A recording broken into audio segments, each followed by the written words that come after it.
Edwin Hubble measured distances to other galaxies. He also started to collect them and to try to make sense of them.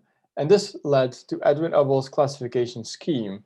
Very simply, it classes galaxies in terms of elliptical galaxies or spiral galaxies, but it also classes them in terms of how spherical they are. So E0s will be perfectly spherical. This number increases as galaxies become more elliptical. S0s are essentially a mix of being sort of elliptical and spiral. And for spirals, they divided them in terms of having a bar. So this is where the B comes from, and no bar.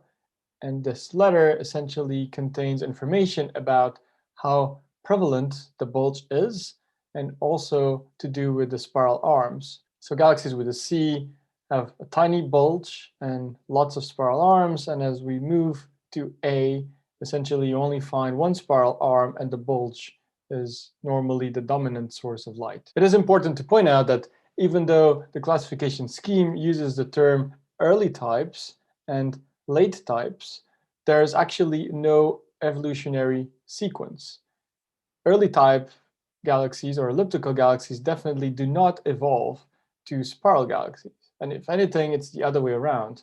Some spiral galaxies may merge and actually become elliptical galaxies. The other thing to point out is that this classification scheme works for galaxies in the local universe that are sufficiently massive, but there's lots of galaxies which have a lower amount of stars that are irregulars, or for example, merging and interacting, and they will not fit into this classification scheme. On top of how they look like, there's important differences in sort of the physics and the contents of spiral galaxies or late types and ellipticals or early types.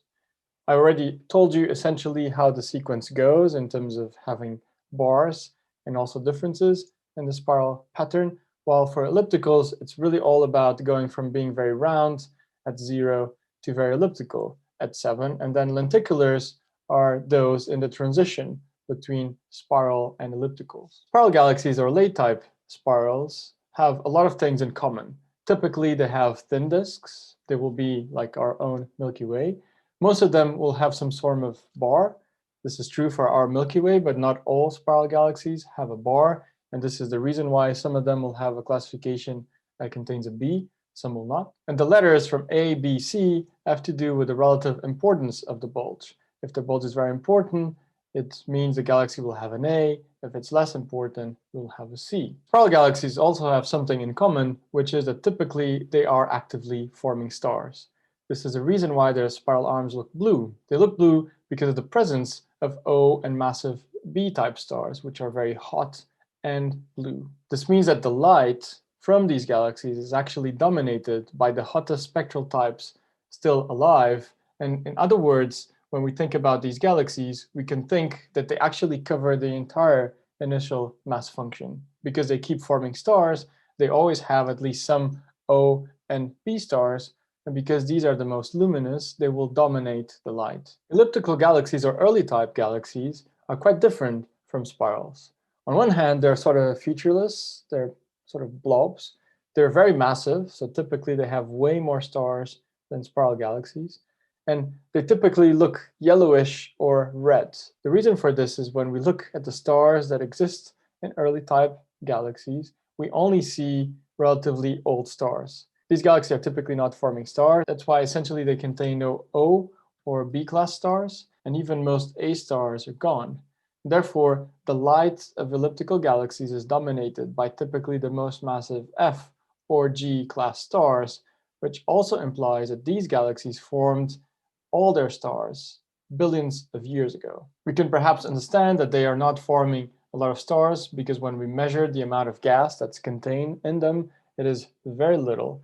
And it also means that they have some of the highest mass to light ratio. And that is because all the light is in stars that have very little luminosity. The stars that have a lot of luminosity for their mass are all long gone. There are, of course, galaxies that don't fit into the classification of early type galaxies or late type galaxies. These are typically denoted as irregular galaxies. The Magellanic Clouds that you can see here are very nice examples.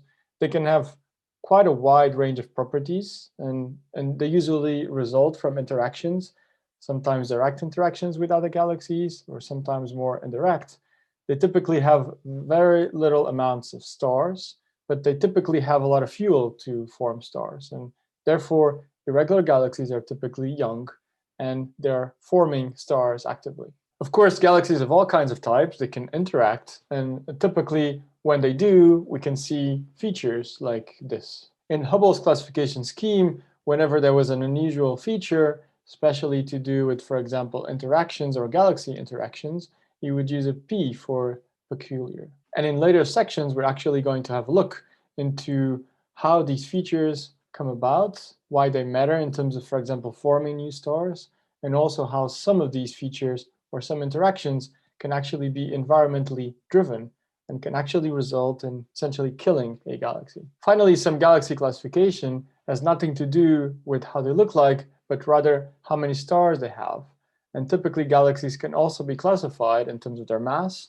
And if they're very low mass, we typically call them dwarf galaxies. Dwarf galaxies turn out the most common galaxy in the entire universe. The vast majority of these dwarf galaxies are satellites of bigger ones, larger ones, more massive ones. They're mostly elliptical, but some of them are irregulars, like this one, and they typically have really low surface brightness. They're very hard to see. We need big telescopes with really high contrast. And as time goes on and we get better at surveying the universe, we keep discovering more and more of these, including new populations. And some of these galaxies have very little mass, but they actually have sizes, some of them almost the size of the Milky Way. And therefore, the classification of dwarf galaxies, you should really think of it in terms of having little mass and not necessarily that they're tiny.